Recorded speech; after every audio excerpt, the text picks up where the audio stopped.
Ce matin, il y aura deux conférenciers, Yvon Gauthier et Serge Robert, qui vont discuter des aspects de la philosophie de Bass en français. Bass a proposé de répondre individuellement à chacun d'entre eux. Donc, ils vont chacun d'entre eux parler à peu près une trentaine de minutes, plus la réponse de Bass, plus vos questions. Et on va essayer de finir ça vers 11h moins 10, pour avoir au moins une dizaine de minutes de pause café avant la conférence de Bass à 11h. OK? Alors, sans plus tarder, Yvon. Merci Mathieu et bonjour. Je suis heureux de commenter une nouvelle fois les travaux de mon ami Bass, que j'ai connu il y a 40 ans, lorsque nous étions collègues à l'Université de Toronto. Et nous avons été collègues et nous sommes restés néanmoins amis depuis.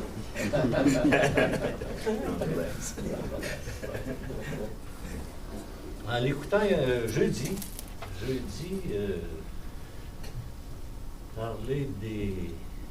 évoquer les philosophes naturalistes sur le bateau de Neustadt, je me suis demandé si les passagers du bateau de Neustadt, ces philosophes naturalistes, avaient vraiment besoin de ce que Bass appelait empirical grounding, c'est-à-dire des assises empiriques. Parce que j'ai l'impression que ces passagers n'ont jamais le mal de mer.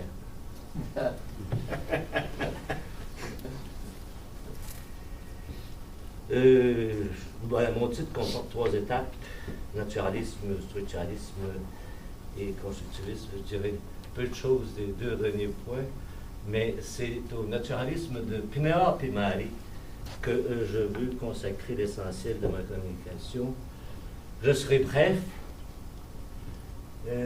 non pas parce que je suis d'accord avec tout ce que Bass a dit à propos du naturalisme, mais parce que je veux qu'il soit d'accord avec ce que je vais dire.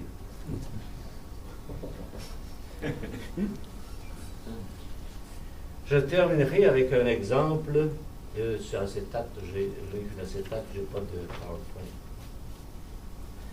Alors, Pinar Pimari, philosophe, logicienne et philosophe des mathématiques, plutôt philosophe des mathématiques, à UC Irvine.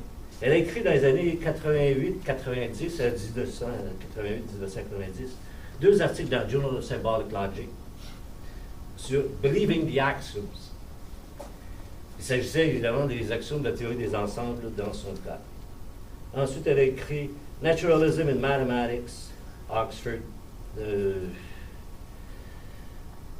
2007, ou 1997, A Naturalistic Look at Logic en 2002, Second Philosophy, Oxford 2007, et un dernier texte l'année dernière, Naturalism and Common Sense, dans la revue Analytic Philosophy.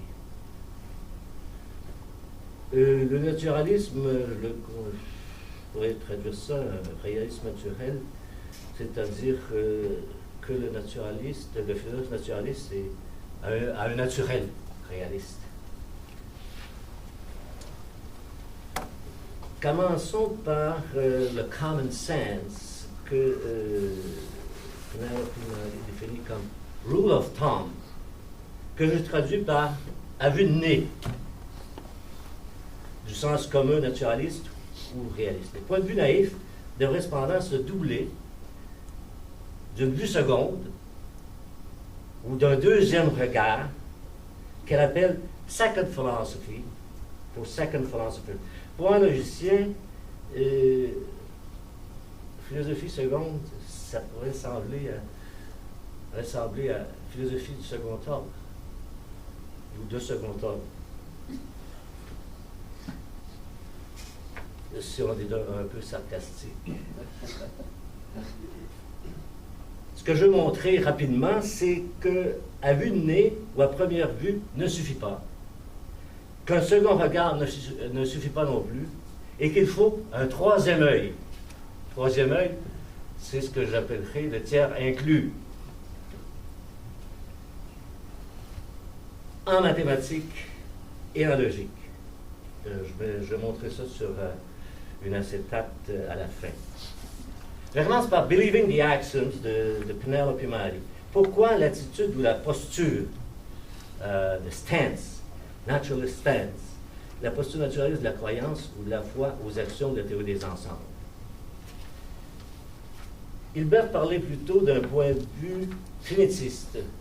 Finite Einstellung comme étant celui de la certitude ou de la sûreté, Sicherheit.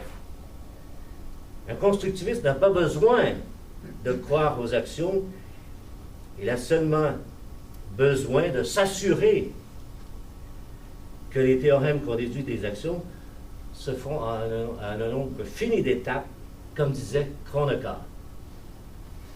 A finite number of steps, not just 3 steps. Ah oui.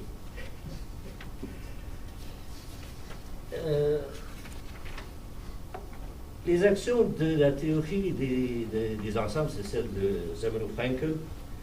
Elle s'attarde à cette histoire des actions de ZF, qu'elle escamote un peu. Par exemple, l'action de fondation, de régularité, introduite par von Neumann, inspirée de Merimanov en 1917, qu'il a tiré lui-même de la méthode de la descente infinie de Fermat, que Merimanov pratiquait en théorie des nombres. L'action dit simplement qu'il n'y a pas de suite infinie descendante dans les nombres naturels. C'est au fondement du théorème du bon ordre de Zermelo, qui est une action du choix infini. Mais la thèse naturaliste de Mari stipule qu'il faut croire aux actions pour les fruits qu'ils portent, c'est-à-dire pour les conséquences qu'ils entraînent et les théorèmes qu'ils permettent de démontrer. Avant l'axiomatique de Zermelo-Fraenkel, l'action de réductibilité de Russell, pour la théorie ramifiée des types, avait le même statut. Mais il a été abandonné pour son caractère purement arbitraire. C'est-à-dire, il disait, il y a des conséquences importantes. Penelope Mari va jusqu'à dire que les actions de la théorie Zermelo-Fraenkel, théorie des ensembles Zermelo-Fraenkel, ont des conséquences importantes en théorie des nombres. Il n'en a aucune conséquence. Puisque l'action du bon ordre vient de la théorie des nombres.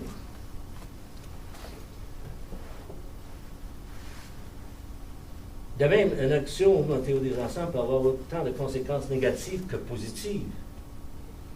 Si on prend, par exemple, l'hypothèse du continu, Hilbert l'appelait le théorème du continu, dont on sait qu'elle est indépendante de Zermelo-Fraenkel, depuis Gödel et Kuhn, a-t-elle plus de conséquences en termes positifs ou négatifs? On sait maintenant, avec les travaux de Hugh Witham, que l'hypothèse est probablement fausse. Il y a quelque chose entre ALF0 et 2 ALF0, et la puissance du continu est au moins de ALF2. Qu'en est-il alors des conséquences positives d'adopter, dans une forme de croyance, l'hypothèse du continu comme axiome? Et je vais concentrer cependant mon propos sur l'action du choix. Une chose est certaine, l'axiome du choix entraîne le tiers exclu. Andrei Kolmogorov l'avait vu dès 1925 dans son texte O Principii Tertium non dato, et il parlait à ce moment-là des mathématiques classiques, des mathématiques de la pseudo-estinoastie, c'est-à-dire de la pseudo-vérité. On dit, oui, l'action du choix, l'analyse classique l'employait sans savoir, dit-on. Pas avant la théorie des ensembles transfinis. Le tiers exclu est parfaitement admissible dans les mathématiques finitaires de Fermat, à Gauss et à Kronecker. Les méthodes analytiques de Euler à Dirichlet semblent l'utiliser, mais on peut les réduire à des méthodes élémentaires ou constructives de la théorie des nombres algébriques. C'est ce que j'ai appelé déjà la conjecture de Herbrand.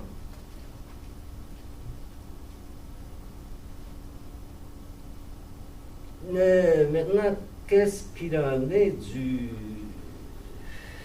Bon, on peut ajouter des choses ici sur le constructivisme et le semi-constructivisme de Brouwer, l'intuitionnisme, le semi-intuitionnisme de Poincaré, Borel-Levesque.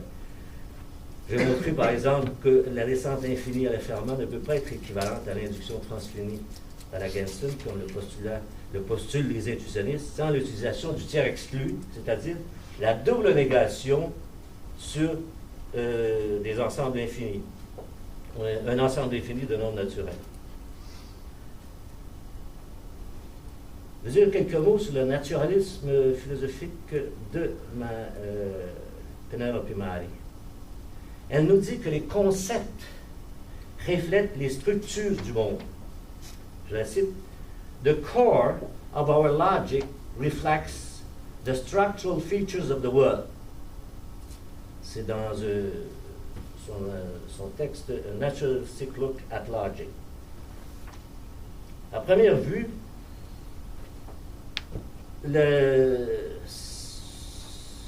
cette première vue structuraliste peut être corrigée, nous dit-elle, mais par un second regard, mais dans quelle mesure la second philosophy peut-être, ou la philosophie seconde, peut-elle corriger ce premier regard? Elle ne nous dit rien là-dessus. Le structuralisme empiriste de Van Fraassen s'inspire de Poincaré, qui était constructiviste en logique et en mathématiques. Mais les structures qui sont parfois des conventions sont des constructions dont on obnubile ou oublie la genèse. Et le structuralisme empiriste est une version représentationnelle ou perspectiviste de l'empirisme constructif qui n'est pas directement visualisable à l'œil nu du sens commun.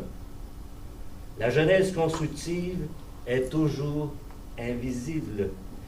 Physis crutae, comme disait, la vraie nature se cache, disait Héraclite. Je voudrais montrer, c'est le temps du tiers exclu, sur un petit exemple que vous avez là.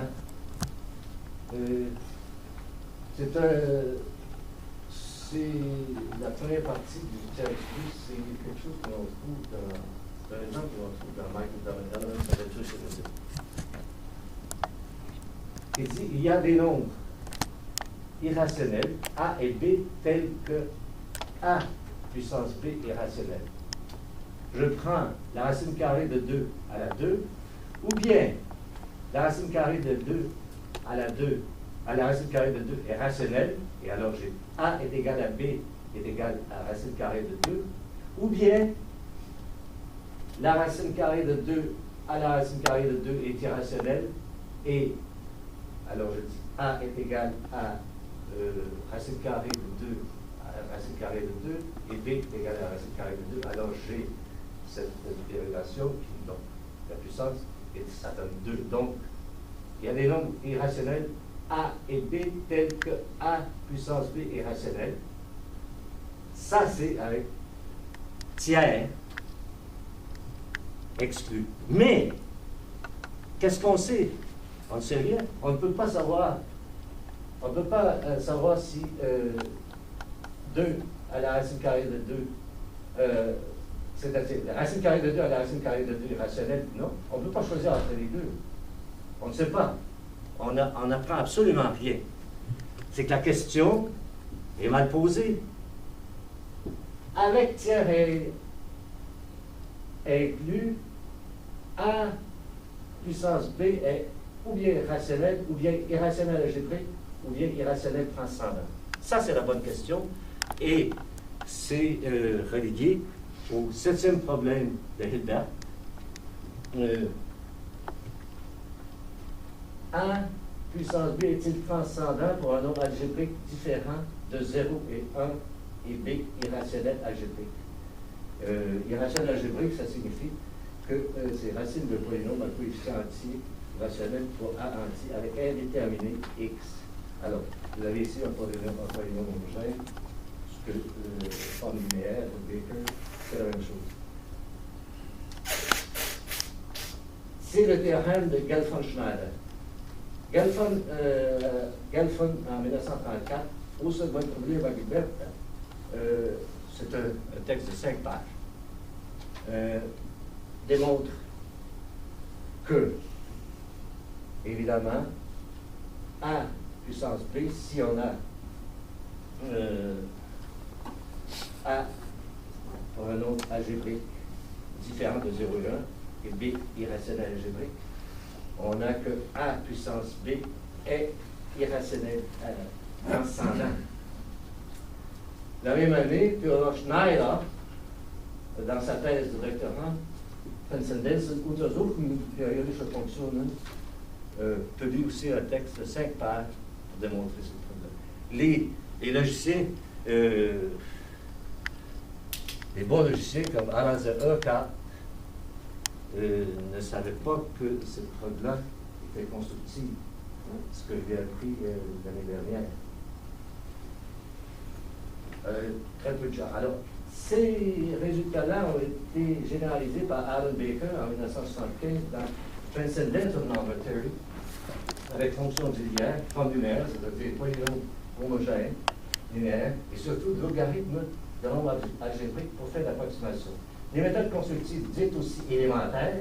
Pourquoi élémentaires? Parce qu'elles n'utilisent pas les méthodes analytiques ou transcendantes, en théorie des nombres transcendants, comme quoi on ne peut qu'approximer la transcendance, donc triomphe du constructivisme, puisqu'on a une preuve immanente de la transcendance en constructivisme. Alors, le tiers inclus doit apparaître dans cette question. Le tiers exclu ne nous apprend absolument rien en théorie des nombres. Ce sera là ma conclusion rapide. Comme j'ai dit, on a une preuve immanente de la transcendance. Remarquez qu'on ne peut pas produire de nombres transcendants en quantité de suite de nombres transcendants. On en produit un de temps en temps par approximation, comme pi. Alors, le naturalisme est insuffisant, est impuissant à caractériser des preuves comme celle-là en mathématiques et en logique, puisqu'on dit que le tiers exclu, oui, peut toujours servir, mais il sert à quoi? Il sert au sens commun, il sert à une philosophie seconde? Non. Il faut un troisième œil, et le troisième œil, c'est le cyclope constructiviste. Je vous remercie.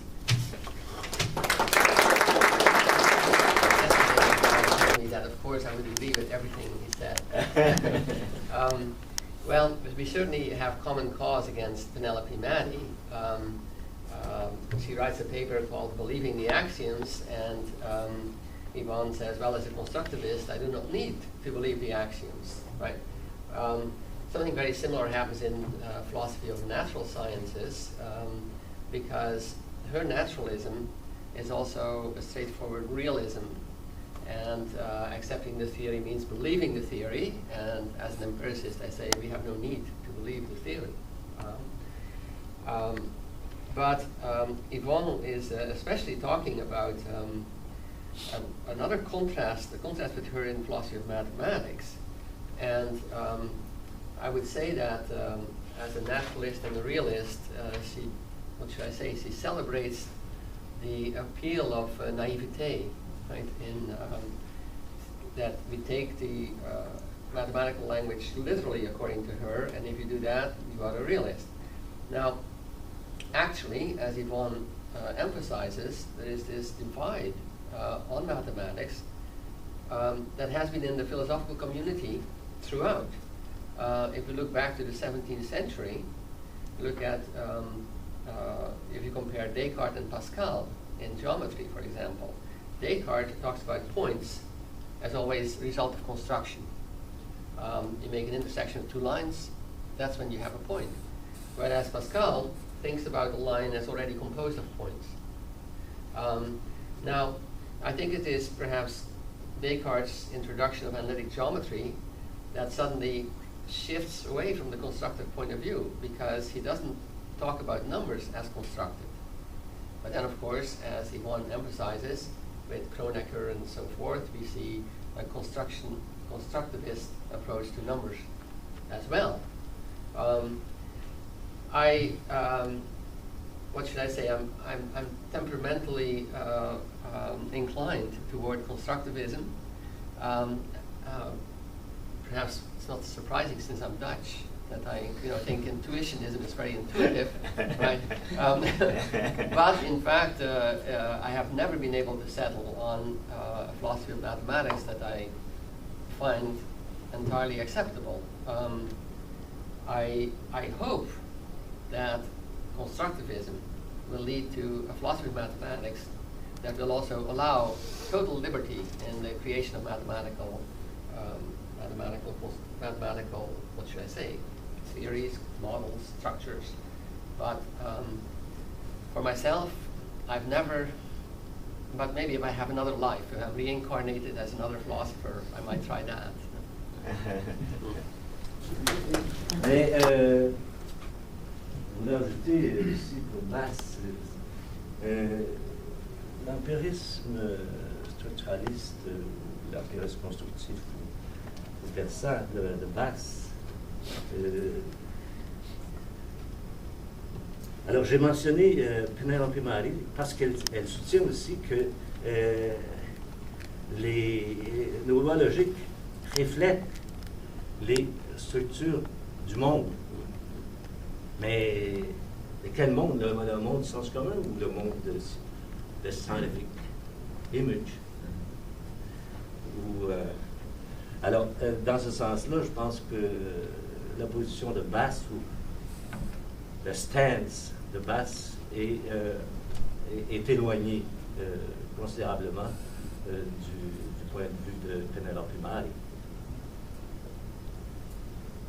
Mais en même temps, pour ajouter, peut-être s'il n'y a pas de questions pour ajouter là-dessus, il y a déjà une philosophie des mathématiques, mais comme c'est la vue naïve qui dit, comme l'a dit Bass, c'est la vue naïve. Bass considère ça sans doute comme, il m'a déjà dit, des mathématiques sophistiquées. Alors, qu'est-ce qu'on peut faire pour combattre la vue naïve des choses, si ce n'est entrer dans un peu de sophistication?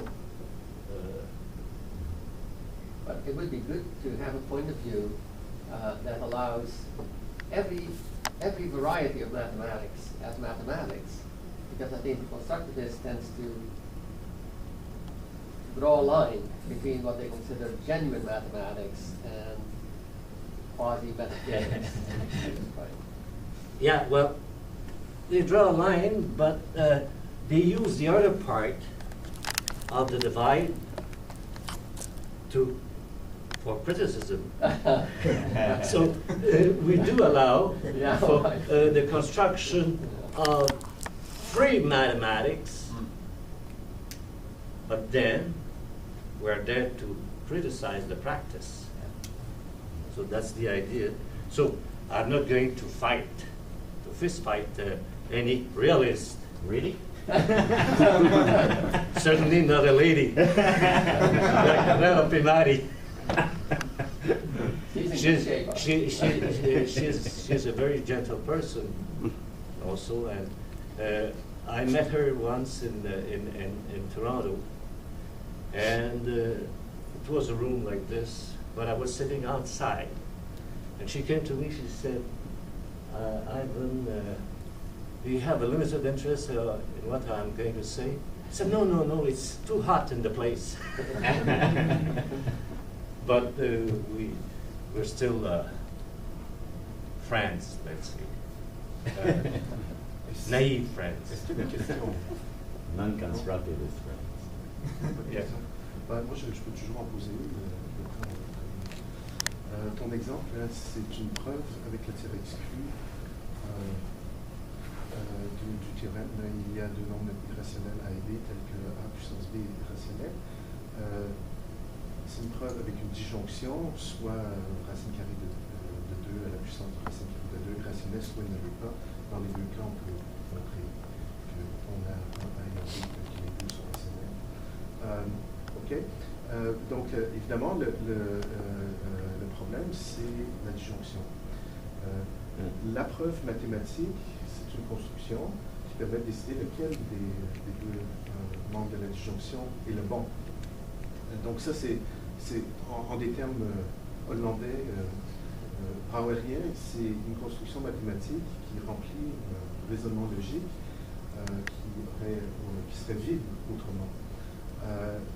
Non, la question que je vais poser, c'est une question tout à fait naïve. J'ai déjà une réponse, mais je vais quand même laisser la question. Alors, dans ce cas-là, à quoi ça sert la disjonction dans la logique intuitionniste? Si alors, moi, je parle pas d'intuitionniste. Oui, mais si à chaque fois qu'on a une disjonction, il faut qu'on décide de quelle c'est la question.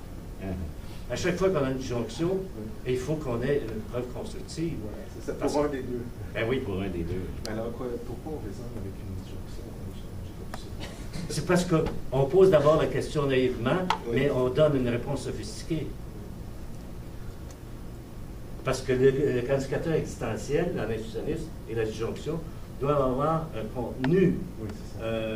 Et à ce moment-là, c'est un des deux membres de la disjonction qui doit être vrai. Oui, c'est ça. Il faut toujours spécifier lequel des deux voilà. on considère comme étant Parce vrai. qu'autrement, ça Donc, c'est pas un opérateur, c'est juste comme un guide procédural.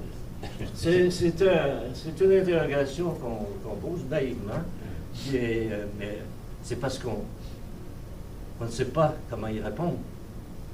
Et quand on sait comment y répondre, on pose la question avec tiers inclus. Bon. Alors sur ça, merci Yvon. C'est un des étudiants, alors que la droite. Moi, souvent, il me semble, quand je lis beaucoup de philosophie des mathématiques, c'est que souvent les discussions sont campées avec des termes métaphysiques, c'est-à-dire qu'on est un réaliste à propos des mathématiques, on va accepter certaines preuves. On n'est pas un réaliste, on va accepter certaines preuves. Mais ce que je trouve intéressant ici, c'est que on voit qu'avec le constructivisme, on a une preuve qui serait plus informative, qu'avec l'autre preuve, on reste un peu dans le flou. on reste totalement dans le flou. Donc, je me demandais si ce ne serait pas acceptable d'un point de vue empiriste ou de faire une philosophie des maths qui serait peut-être plus chargée métaphysiquement, puis on se concentre plus sur les aspects informatifs, épistémiques des preuves des mathématiques. Oui, mais dans le cas de Bass, il a déjà dit adieu à la métaphysique. Alors, on peut pas lui reprocher de faire la métaphysique. On peut lui reprocher peut-être une certaine naïveté épistémologique. Pour la logique et les mathématiques. Bon, encore une fois, merci.